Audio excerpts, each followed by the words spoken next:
सुबह का समय था। स्कूल के मैदान में तिरंगा शान से लहरा रहा था। आज 15 अगस्त था। पूरे गांव में उत्सव का माहौल था, लेकिन रामू के मन में अजीब सी बेचैनी थी। रामू 12वीं का छात्र था।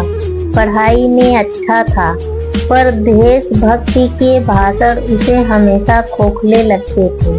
उसे लगता था देशभक्ति सिर्फ भाषणों और नारों तक ही क्यों सीमित है।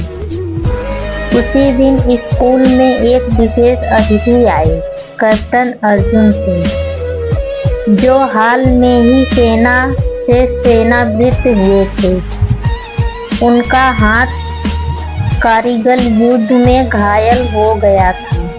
वे मंच पर धीरे धीरे आए, लेकिन उनकी आंखों में अजीब सी चमक थी। उन्होंने बोलना शुरू किया, बच्चों, देशभक्ति सिर्फ तिरंगा लहराने या भारत माता जय बोलने से नहीं होती है। देशभक्ति तब होती है जब आप अपने कर्तव्य को ईमानदारी से निभाते हैं। रामू ध्यान से सुनने लगा। कैप्टन साहब ने आगे कहा, कारगिल की बर्फीली रातों में जब हम मोर्चे पर थे, तब हमारे पास न आराम था न सुविधा थी।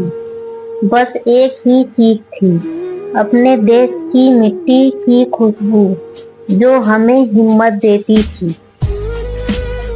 सभा समाप्त हुई, लेकिन रामू के मन में सवालों का तूफान उठा था।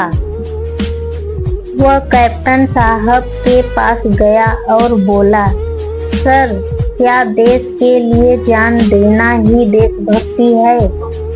कैप्टन अर्जुन सिंह मुस्कुराए, नहीं बेटा, देश के लिए ईमानदारी से जीना भी उतनी ही बड़ी देशभक्ति है।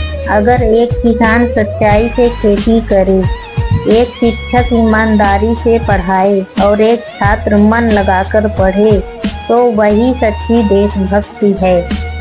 उनकी बात रामू के दिल में उतर गई। कुछ दिनों बाद गांव में बाढ़ आ गई। चारों तरफ पानी ही पानी था। लोग डर और अफरा तफरी में थे। उसी समय रामू ने कुछ अलग करने की ठानी। उसने अपने दोस्तों को इकट्ठा किया, बुजुर्गों और बच्चों को सुरक्षित जगह पर पहुंचाया, भोजन और दवाइयों की व्यवस्था में मदद की, दिन रात मेहनत की, बिना किसी स्वार्थ के। जब हालात सामान्य हुए तो गांव के लोग रामू की तारीफ करने लगे। उस दिन से रामू को एहसास हुआ, देश सिर्फ नक्शे पर बनी सीमाएं नहीं होती, देश लोग होते हैं जो उनकी तकलीफें होती हैं। अगले 26 जनवरी को रामू ने मंच से भाषण दिया।